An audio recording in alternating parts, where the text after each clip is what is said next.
Asked my wife to let my daughter live with us. Now she's furious and refusing to have her around at all. My daughter Anna is 16 years. She was an accident when I was 24. Anna's mother and I were never together as a couple because it was a one-night stand, but we have maintained a friendly and healthy co-parenting since she was born and we became good friends. My daughter's has been living on another continent for a few years with her mother and stepfather, but she wants to come back because she doesn't feel comfortable there and misses her family and friends. Anna doesn't knows their language well and it's still hard for her to learn it fully, so she feels really lonely there since it is different to speak your native language than to make friends by speaking a foreign language from zero. I spoke with my daughter's mother and we thought it was a good idea to let Anna live with me. Her room is now my home office, but I can easily put together a room for her again. We didn't confirm anything. I talked to my wife about it first and I was sure that she was going to be okay with that because we literally talked about that possibility before.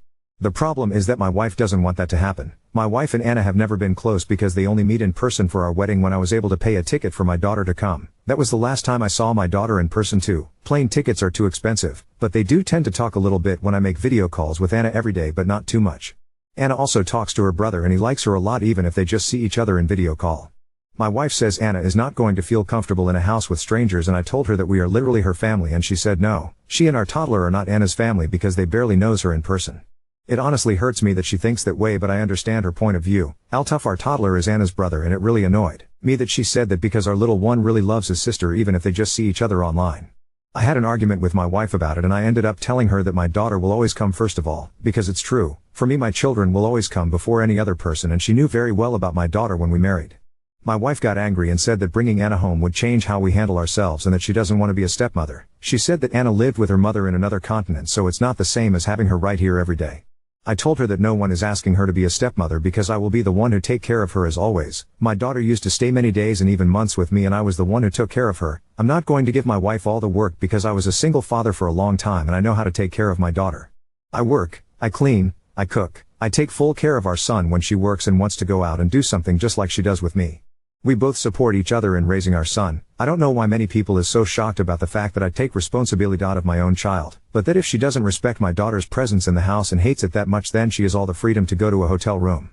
I was a big idiot because those words obviously ended up really bad and we had a worse argument. My daughter has every right to live in my house if she wants, but my wife doesn't want that. I really love my wife, but my biggest focus is to give the best to my children and I would love to have my princess here after years. My wife hasn't been talking to me at all and she's very angry, but she does continue with the same stance that she doesn't want Anna here at all, and I know I will get angry and we will end up arguing again because I'm not going to leave my daughter alone neither. Edit. My wife always knew that Anna lived with me several days a week when she was still in the country because I talked with her about that and the possibility of Anna's family returning to the country if things went wrong. That would have meant that Anna would come back to live with me for many days or even months like she always did. My daughter used to come at my house every day too. My wife agreed with that years ago when we talked about that, but now admits that she thought my daughter was going to stay out of the country with her mother because their business is going really well. Throw RA because my daughter uses Reddit too. I changed some data to not make it too obvious. Update 1. First of all, I want to clarify that I am from a third world country. Here it is really expensive to get a plane ticket, and if I travel I must do it with my wife and our son too, so it is too much money that we cannot pay. I let my daughter's mother take her to another country because, like every father, I want her to have better life opportunities. I don't think that makes me a bad father, but I guess the minds that have always lived in privilege don't understand. The last time I could afford some tickets was for my daughter to come to the wedding. Not all of us have the privilege of paying for a plane flight. I've been thinking a lot, and in fact I'm the because of the way I treated my wife. Even if most of the comments agreed with me, I don't think it was right to say that to the woman I love even though I was angry. I apologized to her for what I said and the way I said it, but I told her that I don't like it when she ignores me and gives me the cold shoulder when I try to talk about our issues, and the fact that she denied the familiarity between our son and daughter was just cruel. She apologized for it and said she was angry and said things she regret. I made it clear to her that Anna is coming because no one can forbid any of my children to live with me, not only morally, but legally I am totally obligated to give my daughter and son a house. She tried to argue, but I asked her how she would feel if we divorced and my new girlfriend refuses to let our son live with me just because she didn't sign up for it. I asked her if she would appreciate a man who abandons his children for a woman more than a man who cares about his children, if she would feel confident knowing that she is married to a man who abandons his children that easily. My wife said no, that obviously she knows how much I care about our children and hates the kind of mans who abandons their kids, that she knew she wanted to have a child with me because she saw how even though my daughter was so far away I made video calls to her every day and we always help each other with things around the house. Then I asked her why she rejects the idea of my daughter being here, and she admitted being jealous of Anna. It is something that I have noticed in the past. For example, for one of my daughter's birthday I sent money to her mother to buy her a dress that was quite expensive, and my wife just said, "I guess you will buy our son something just as expensive." It was my mistake to let those comments pass and think they were just a weird joke. She said that she doesn't want my daughter to come and took time away from our son. That bothered me, and I told her that if we had 2 children my time would also be divided, and that as a father I can give the same attention to both. Changing our routine doesn't have to be a negative thing, and she knows that Anna is not a problem teenager. We talked a lot and I explained to her that I just want to make everything work for both of us. I apologized if I made her feel bad with the way I treated her, and I told her that I want to really hear what things are bothering her so we can understand each other better. We agreed to have better dialogue and communication about this kind of things.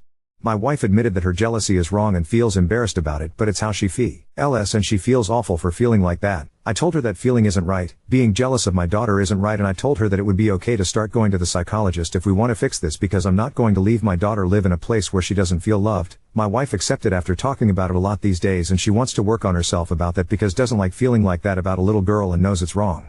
My wife and daughter always had a nice treatment. When I make video calls with Anna, my wife usually talks a little but not that much. I think my mistake was not offering my wife to make video calls alone with Anna like Anna does with my toddler sometimes. My daughter really likes my wife and calls her auntie even if they don't know each other too well, so I don't want her to know how my wife really feels about her. I offered my wife to teach her how to play the same video game I play with my daughter so they can play together and get to know each other more. I know Anna would love that. They both have a lot of same interests. She accepted and said she loves me and wants to try it for me and for our toddler. If I leave my wife I would be breaking my son's house. He's my baby too, and the last thing I want is letting adult matters affect him. I don't want to do that, and I love this woman. I want this to work and I'm going to do my part for it, but the first moment she treats my daughter badly, I will end things with her, and I clarified that to her and she was right with that and promised me to work on this.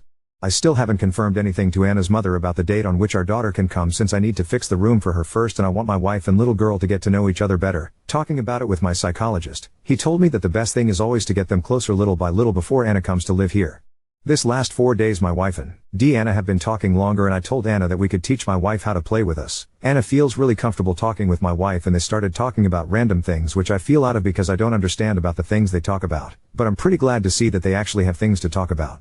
I suppose a lot of people are going to call me an idiot for not divorcing my wife because that was what most of the comments told me, but it's not all that simple as yeah, we argued so let's get divorced and have 50-50 it's custody, and I personally think it's been better for us to have spoken up like mature people instead of just getting divorced.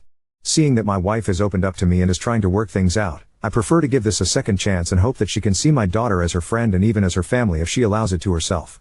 Your wife is going to treat your daughter badly. No one can read the future to say that, but I can work to make that future not happen. In the meantime, I prefer to maintain a positive approach since my wife has never behaved badly with my daughter, and my daughter knows that if she feels uncomfortable, she knows she can talk about it with her mom, stepdad, or me, as we always teach her to talk to us about anything that makes her uncomfortable.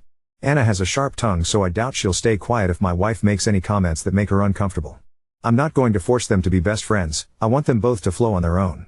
I'm also not going to use my daughter as a free babysitter, as many in the comments suggested as a supposed solution, and both she and her brother can live in this house as long as they want. Edit. In the previous post several people said that my wife also made a post here, but it's false. She doesn't use this site. Edit. I don't understand why, but I've been getting a lot of notifications from that bot from a Redditor who thinks I need help, and private spam messages from different accounts created literally today. I really don't know who's doing this, and I don't understand what's the fun of annoying like that. Just block me. Update 2. My daughter and my wife's relationship is going very well. They both make video calls to watch some series together that they both like. They have even started to have inside jokes that I don't understand, but I think that's something good, although to be honest now I feel a little left out. Just joking. My wife has been going to the psychologist, and me too. I want both of us to get better together, to work on her insecurities and problems, because she knows that feeling jealous of my daughter is not good at all, and a few weeks ago she talked to my daughter about her feelings towards her and apologized. My daughter was quite surprised to learn that my wife felt this way, but accepted the apology and told her that she understands her. I left them talking alone that day so they have privacy, and after that they have had a closer bond. My wife said that my daughter told her that she will always respect someone who is sincere and wants to be a better person. In the previous post many said that I decided to bring my daughter without talking about it with my wife before, but that's literally what I did. I never confirmed anything to the mother of my daughter until I spoke with my wife. I was never the partner of my daughter's mother, BTW. Many comments mentioned her as my ex-wife, but we were never anything. The talk about bringing my daughter back was paused because I wanted them to know each other better before living all together, but my wife started to talk about how she wants to decorate the bedroom and rejected all my ideas because they're too boring for a girl, so she's having fun redecorating the room with our toddler, who's really happy to see his sister in person. We still didn't arrange a date because my daughter's mother have to talk with her high school for the problem. MS there and everything, and I have to prepare everything here too, but all is going well step by step. Edit. This is actually a second update, but the first one, it's on my profile here, the op. I received a notification of the post. In my country there is something called Abra Social, which gives me, my wife and my kids free private health care, and therefore also to be able to go to a psychologist for free. You have the privilege of earning in dollars and not having a totally devalued economy. I don't. Smile, here are many people who make less than $250 monthly. My daughter lives in another continent, not Europe. Update 3. My daughter has been living with us for weeks now. My wife and she get along well. Her little brother adores her and they can finally spend time together in person. He's really excited to have her home now. My wife has been working a lot on herself and I have noticed how much she changed in a good way and how her relationship with my daughter is good. I noticed it especially when we went to pick up my daughter at the airport and my wife was very excited to see her. They had been watching movies together online for months. She is no longer jealous of my daughter, and although it is a process that takes time, I know that she is making an effort. My daughter has not started school here, so she will have to wait until next year. Anyway, we decided to bring her now since in a few months the tickets will be much more expensive. It was my wife the one who told me that and that she felt ready to spend time in person with her. I was really happy to hear her say that. I didn't expect her to already feel ready to tell me that. My daughter lived in a country in Asia, Altaf. It was a really beautiful and safe country. It was very difficult for her to adapt and their bullying is something very serious, much more so towards her who had so much difficulty with the language. Sometimes she obviously misses her mom, but they text a lot. I try to spend as much time as I can with her so that she doesn't miss her mother and stepfather too much. I also take her to see our relatives and she has met my wife's family as well. But in general I know that she feels happy here and she has told me that she missed her grandparents, uncles and cousins. The whole family is very happy that she is back here. My wife and I are doing great.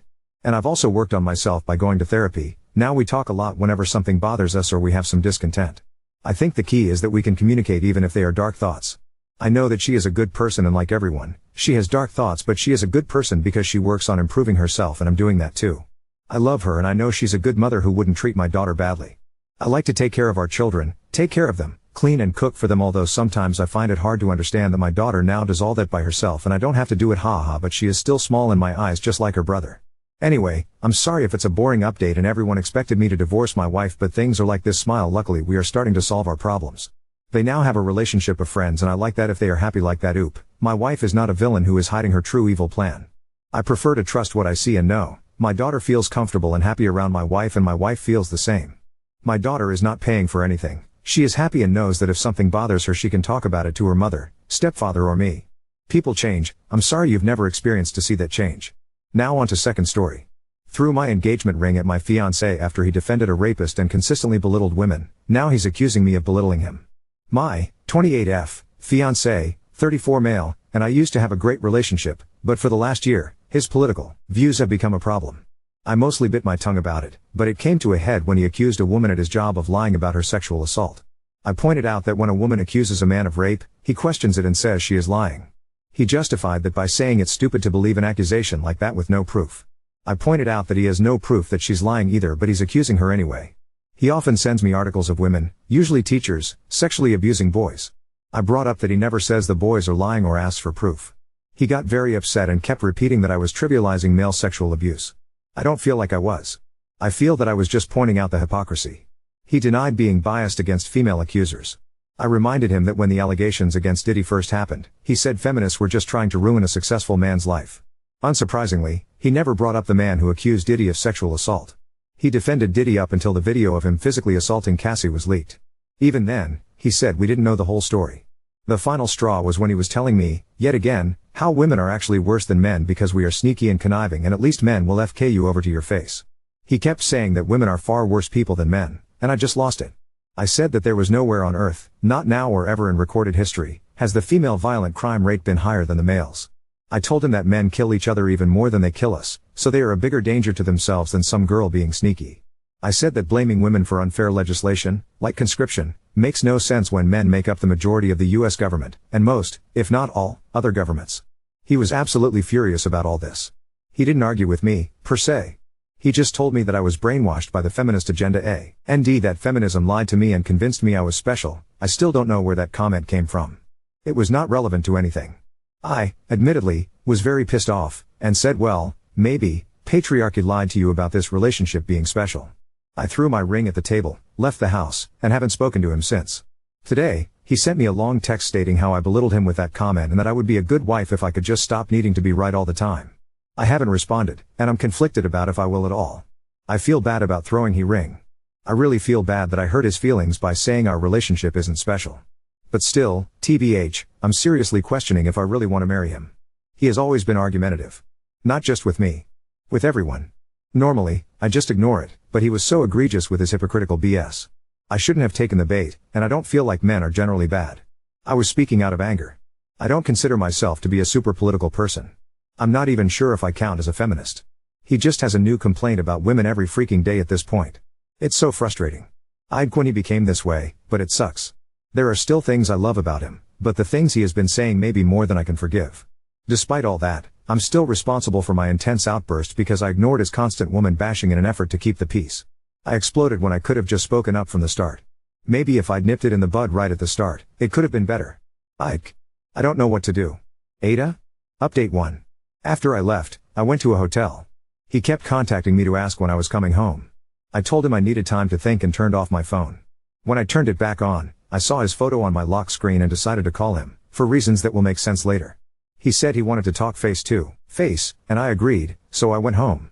He apologized for implying that I'm not special. I apologized for implying our relationship isn't special. We've been together for 12 years, so saying that was hurtful and untrue.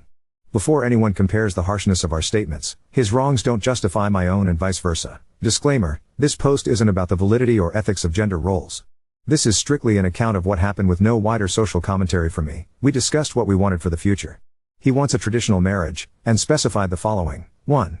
I would quit my job and we'd start trying for a baby right after the wedding. 2. I'd be a psalm until the kids are old enough for primary school and we'd raise them as Christians. 3. He wants to protect and provide for our family, and I would be submissive. He assured me that I could still disagree with him and have a say, but he wants to ultimately have the final say in most things. He asked if I understood what he wanted, and I said yes. When he asked me if I still wanted to get married, I told him that I didn't. He has the right to change his mind, but it's not the arrangement we agreed to when he proposed. This post is long enough, so I won't detail how he got into this gender essentialism stuff or why I don't want the type of relationship he's asking for. Suffice to say, we are no longer compatible. He wants to do a trial run of his preferred setup so I can see that it's for the best. I told him that we had a very successful trial run of not doing that for 10 years until he decided to switch things up a few years ago. He was unfazed by this.